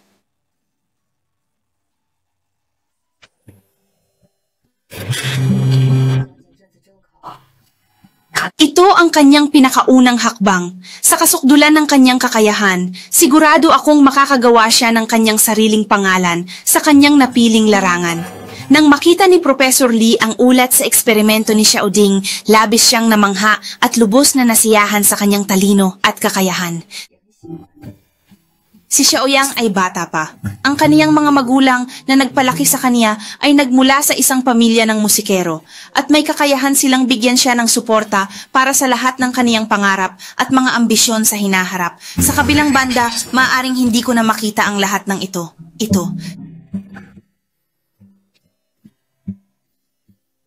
Dito, sa mismong lugar na ito, narito ang buong pinagmulan ng lahat ng nangyari.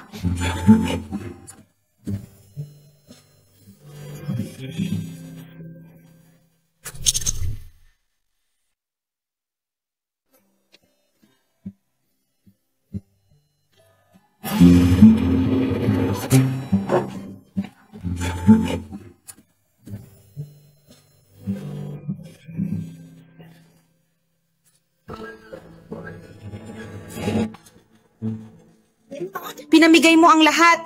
Ano pa ang ipinagmamalaki ng pamilya ng asawa mo? Kaya kong ubusin lahat para sa'yo. Ikaw na aksaya sa yaman. Kunin mo na yung lumang bahay. Sinira na yung isang mahjong parlor. Siguro bukas, swertehin ako at mababawi ko lahat ng yan. Dahil sa'yo to. Dahil sa'yo talaga. May pagkain pa? Hindi na kita kayang alagaan pa. Hindi ka na parte ng pamilya. Umalis ka at lumayo. Waa! Oh, hindi! Hindi!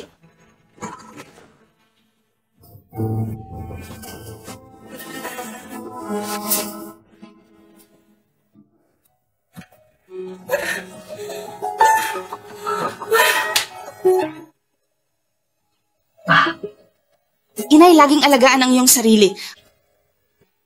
At pasensya na, hindi ako nakapagpaalam sa iyo ng maayos, subalit sadyang ganoon ang tadhana ng ating paghihiwalay, marahil ito ang mas mabuti para sa ating dalawa.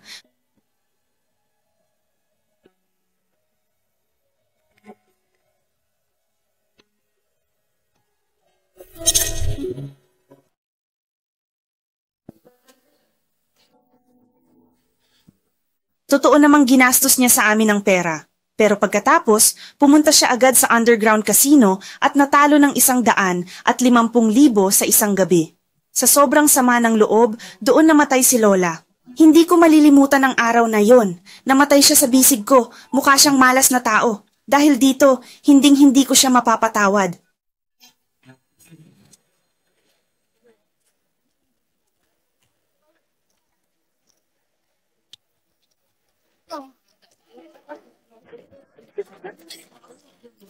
Talaga? Ha? Totoo ba yan? Walang sasabay o wala? Kailangan kong malaman kung may sasama ba sa akin o kung ako lang ang mag-isa sa bagay na ito.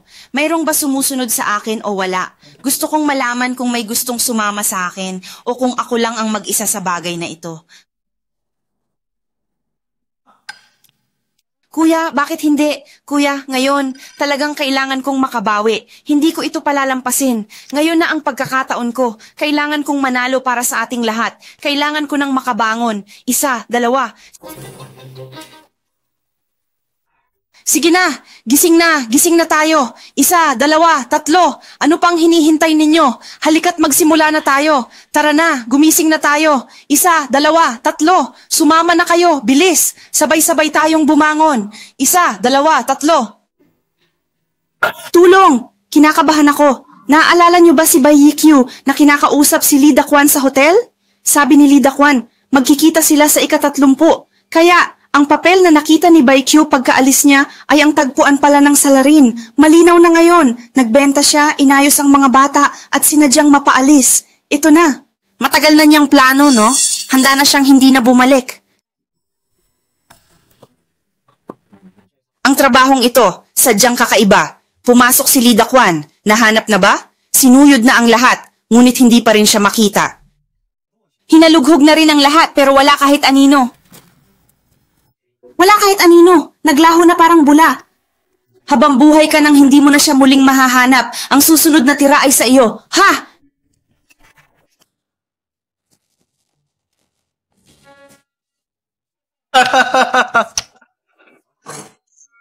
Nakakatakot ulit. Siguradong makakabawi ako sa round na to. Una sa lahat, bayaran mo muna ang 150,000, saka na ang iba. Bayaran mo muna ang 150,000 bago ang anuman. Kuya, huwag kang masyadong mainip. Isa akong regular na suki dito. Siguradong nabayaran na iyan. Tatawagan ko na agad ang kapatid ko para maihatid ang pera. Bantayan ninyo siya ng maigi. Kapag nagtangka siyang maging mapanlinlang, agad putulin ang dila niya. Sige, ituloy lang natin. Hehehe.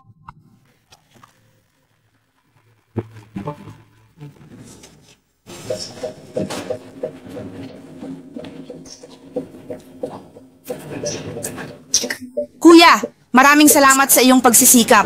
Kuya, pakiusap, dalhin mo agad ang 30,000 piso sa akin. Saang lugar mo yon itinago? Ang pera ay inilagay ko sa loob ng refrigerator natin, sa ilalim ng mga pulang mani, sa loob ng basag na bote. Bote, dun mismo sa sirang bote sa ilalim ng pulang mani sa ref.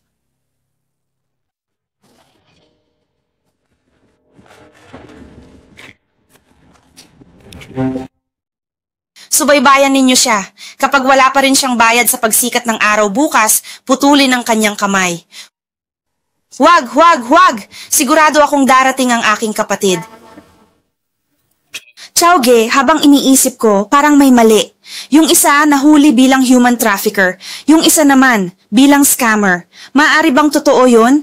At yung isa pa, nawala na lang bigla, hindi ba? Imposible! 3 bata lang ang natira sa pamilya Lu. Anong gulo ang magagawa nila? Sa tingin ko, malas lang talaga ang lugar na to. Purong kamalasan. Bukas, puntahan mo ang hotel kung saan nahuli si Dakwan. Kung pamilya Lu nga ang may gawa nito.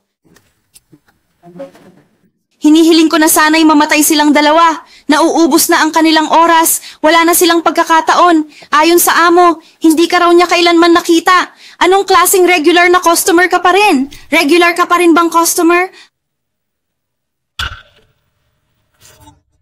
Alam ba ng iyong kuya kung saan ito? Sa aking palagay, wala kang pambayad, kaya nagpapahaba ka lang ng oras para makatakas?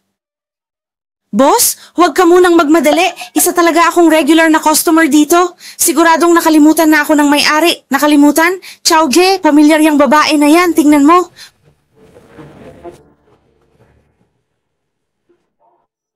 Hoy bata! Tigil! Naku ang mga pulis! Bilisan mo, takbo na! Chowge, hindi yan masisiyasat. Dali, wala kang dala.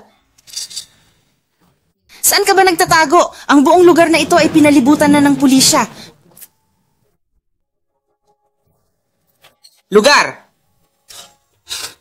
Siya ang may bahay ni Lugudong at ang mga pulis ay narito upang dakpin siya. Ako ang nagsumbong. Ginawa ko ito para ipaghiganti ang aking amo at para na rin sa inyong 3 anak. Tama ang iyong hula. Ang 3 nauna ay ako rin ang naghatid sa kanila sa kanilang kapalaran. Tunay ngang napakahabang panahon na ang lumipas mula noon.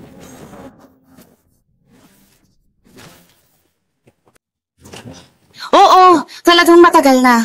Ngunit sa araw na ito, ipadadala kita sa impyerno upang bugbogin. Sa isang idyap, ganoon lamang kalakas ang aking puot at galit. Hayaan mong sabihin ko sa iyo, napakabilis ng yahat.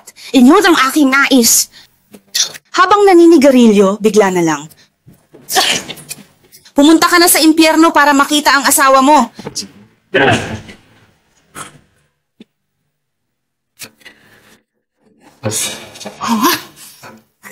Xiaoqiang, ngayong araw na ito ay siguradong tapos ka na. Wala ka nang kawala. Sinasakal kita. Xiaoge, malapit nang dumating ang mga pulis. Hulihin niyo na ako, pero sasakalin ko muna to. Tama yan. Ang pumatay ay papatayin din.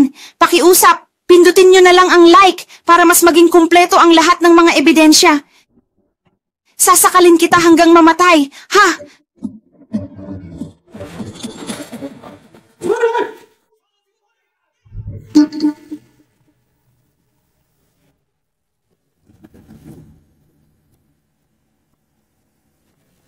Paghihiganti para sa dinanas na labis na kahihiyan at isang taimtim na kahilingan na tuluyan ng makalayo at makatakas. Siya'y tumatawa, ako'y umiiyak at hindi makahinga. Lujin, Lubing, Luyang, nakikita niyo ba? Ang inyong ina ay buong buhay na nagsasakripisyo para lamang protektahan kayo. Ito ang tunay at wastong kahulugan ng kasabihang ang ina ay nagiging matatag para sa kanyang anak. Mula sa pagbebenta ng almirol hanggang sa pagpapanggap, ang bawat hakbang ay ayon sa kanyang plano, ngunit muntik na siyang mamatay. Handa lang siya sa hindi pagkamatay. Ang pagsusugal at pagkakautang ay pawang palabas lamang. Ginawa niya ito para makapaghiganti at para protektahan ang kanyang mga anak. Ang lahat ng ito. Bakit hindi niya kailanman ibinahagi ang mga bagay na ito sa atin? Halos mamatay siya roon. Pero nakalimutan na ba ninyo kung paano namatay si Lola?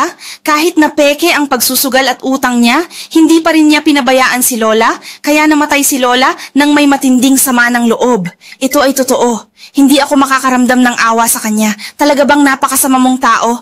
Alam kong wala kang salapi, kaya paano? Pero bakit wala man lang akong makitang anumang bagay sa inyong lupain? Wala kang nahanap? Sa paraang ito, hinding-hindi mo sila mahuhuli. Ang 3 yan ay hindi tulad ng ordinaryong mga sugarol. Mahalagang suriin ninyo sila ng lubusan.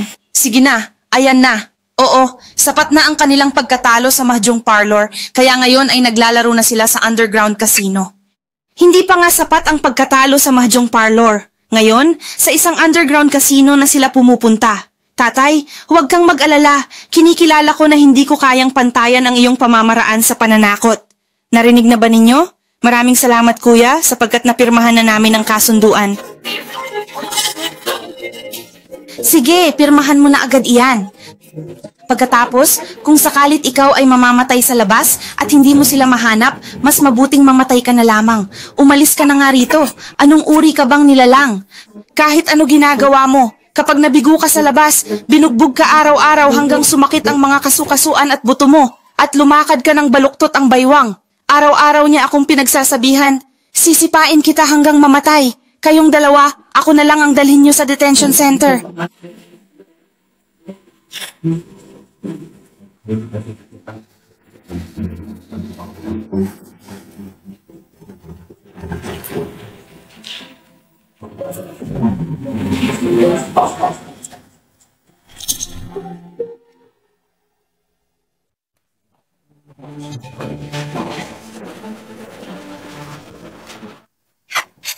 Nakaabala na naman ako sa'yo, Police Chen. Isang aklat lamang. Ano bang malaking problema doon? Yikyu, may pagkakataon ka sanang magpaliwanag ng lubusan noon. Bakit hinayaan mong magkamali ang biyenan mo at ang mga bata tungkol sa'yo? Police Chen, nasaksihan mo na ba ang drug lord na nalaman ang impormasyon ng isang anti-drug police at pagkatapos ay sumugod sa bahay para patayin ang buong pamilya? Nakita ko na mismo yan. Ayokong maranasan pa ng pamilya ko ang ganoong trahedya. Kaya mas mainam nang itakwil na nila ako. Lubos nila akong itinuring na lulong sa droga. Kaya kahit pa dumating ang araw na ako'y. Para hindi na sila ganong makaramdam ng kalungkutan. Hay, sa iyong tiyaga at galing sa pag-aaral, kung nagpatuloy ka sana sa edukasyon at kumuha ng pagsusulit, tiyak na makakakuha ka ng magandang posisyon. Maari ka ring maging anti-drug police. Bakit mo nga ba pinili ang landas ng pagiging undercover agent sa talino mong taglay? Kung lalabas ka para mag-aral at kumuha ng exam, siguradong makakakuha ka ng posisyon? Pwede ka ring maging anti-drug police? Bakit mo pinili ang landas ng pagiging undercover agent? Dahil gusto kong personal na ipadala sa kulungan, isa-isa, ang mga drug lord na sumira ng mga pamilya. Ang daan na hindi natapos ni Godong, kailangan kong ituloy ang kanyang legasiya. Hindi ko hahayaang mamatay na may pagsisisi ang asawa ko. Totoo ang sinabi ng iyong biyenan, isa kang ang tunay na sugarol. Subalit, hindi kayamanan ang iyong ipinusta, kundi ang mismong buhay mo. Tuluyang napipi si Wang Chao at hindi na siya nakapagsalita na walang masabi. Ayon sa impormasyong ibinigay niya, nalaman naming isa itong tea house. Ito ang bagong base na balak itayo rito ng drug syndicate. Tingnan mo rito. Ito ang iyong bagong pagkakakilanlan. Matapos ang 2 buwan, kapag natapos mo ng aralin ang lahat ng libro, aayusin namin ang pagkakataon para makatakas ka. Bilang isang nakatakas na kriminal, madali kang makakahalo sa lipunan. Tiyo, pakitingnan. Ano ang ginagawa mo? Masakit ba yon? Noong saktan ka nila, labis bang sumakit ang iyong katawan at damdamin? Nay, huwag kang umiyak, sapagkat ito ay para sa ating paghihiganti. Kahit gaano pa kasakit ang maramdaman, ito'y lubos na sulit na sakripisyo. Aking kawawang anak na naiintindihan ko. Kung hindi ka lang nagmakaawa sa akin, kahit patayin mo ako, hinding-hindi ko sisisihan ang pagtulong sa iyo sa dramang ito. Ngayon, galit na sina Xiaojin at Xiaoming sa iyo. Mikyu, umuwi ka na sa mama. Ako na ang magpapaliwanag sa mga bata. Hindi. Alam mong gagawin ng mga drug trafficker kapag nalaman nila ang pamilya ko. Dahil napagpasyahan kong ipagpatuloy ang landas na sinimulan ni Gotong, tiyak na tatapusin ko ito para hindi magkaroon ng panghabambuhay na pagsisisi ang mga bata.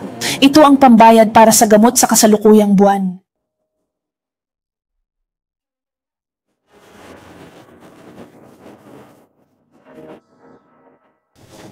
Hindi maganda ang serbisyo ng delivery, ma. Ito ang pambayad para sa iyong gamot ngayong buwan. Sana'y kumain ka ng maayos at huwag magutom. Mayroong mga pagkaing mabibili sa labas, kaya kumain ka na at huwag kang mag-alala. Mag-ingat ka lagi.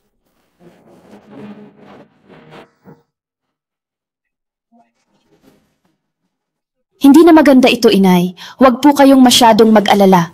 Alin po ba rito ang hindi po ninyo maintindihan? Kaya ko pa po ang mas marami. Subalit, hinahanap ka. Umupo po tayo para makapag-usap ng maayos. Sige po, halika.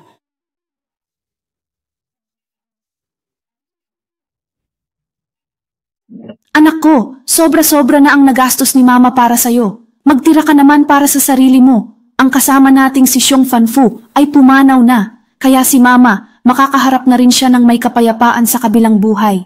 Hindi, anak. Ang iyong ina ay hindi makapagpatuloy dahil kay Singer na ikaw nga. Kaya dapat mong pakinggan ang payo ng iyong ina. Kinakailangan mong manatiling buhay at patuloy na mabuhay hanggang sa araw na ganap na maintindihan ng mga bata ang katotohanan ng lahat ng nangyari.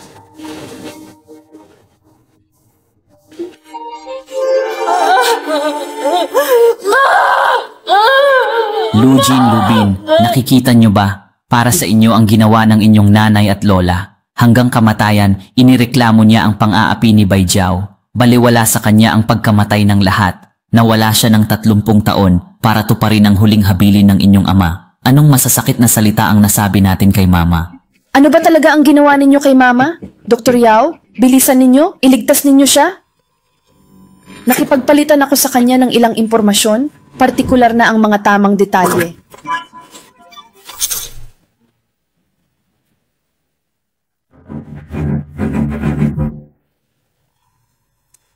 Alisin ang gamot sa katawan, ihanda ang electrolyte sa IV. Kontrolin ng maigi ang blood pressure, bumababa ang blood oxygen, lakasan ang agos ng kuryente, 2 tubo para kay Jower. Muli, isa pa.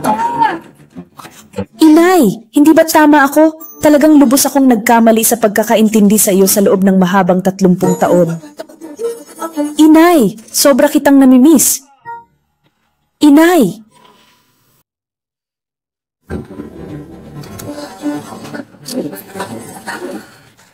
Ina, ako ay buong pusong nagmamakaawa sa inyo. Sana po ay bigyan ninyo kami ng pagkakataong makapag-alay ng aming taus-pusong paghingi ng tawad.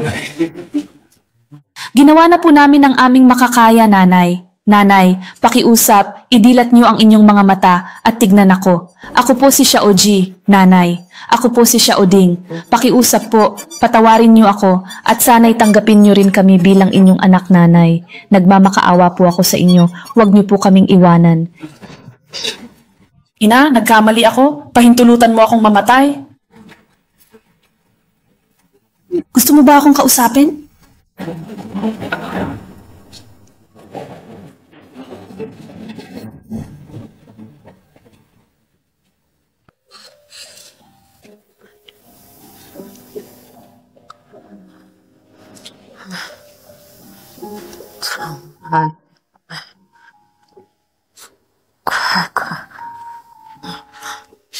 Inay, sa tingin mo ba'y karapat-dapat ako? Ako, ang tatay na ito. Siya ay aking ama, aking pinagmumula ng inspirasyon. Ngunit sa paghahambing, pakiramdam ko ay wala akong anumang halaga at hindi ko kayang tapatan ang kanyang mga naipamahagi.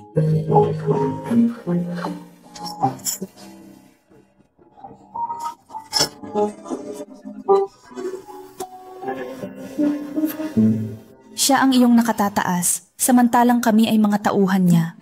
Nararapat lamang na tama ang kanyang mga desisyon. Inay, ayokong maging bantay o isang opisyal na walang kakayahan at puno ng kaguluhan. Alam mo ba, sa hinaharap, kapag napalaki mo na ang iyong anak, ituturing ka pa rin ba niya bilang isang magulang na karapat-dapat igalang at mahalin? Ang pinag-uusapan natin dito ay kung paano kanya ituturing matapos mo siyang mapalaki dahil sa iyong mga ginawa. Ang ibig kong sabihin ay, sa ganitong sitwasyon,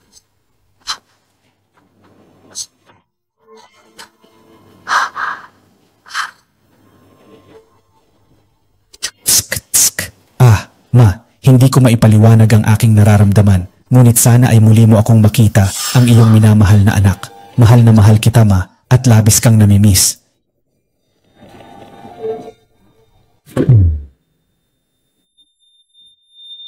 Ikaw ba'y natutulog? Natutulog ka ba? Hindi maaari. Bakit ka natutulog sa ganitong kritikal na sitwasyon? Kailangan mong gumising ngayon din. May mahahalagang bagay tayong kailangang pag-usapan at kailangan ng iyong buong atensyon. Hindi ito ang tamang oras para matulog. Gumising ka, pakiusap. Inay, natutulog ka ba? Inay, huwag kang matulog sa ngayon. Kailangan kitang kausapin. May mahalaga akong sasabihin. Hindi ka dapat matulog ngayon. Kailangan mong pakinggan ako.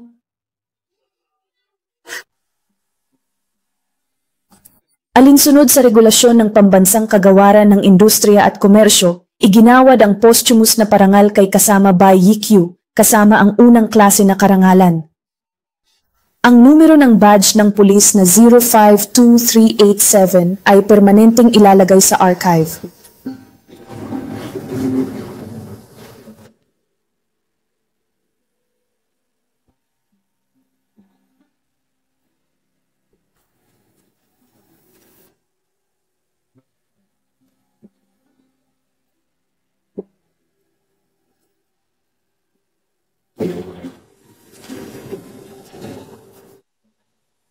Ihinto ang paggamit ng sombrero, magbigay ng unang pagpupugay at pagkatapos ay magbigay muli ng pagpupugay sa ikatlong pagkakataon.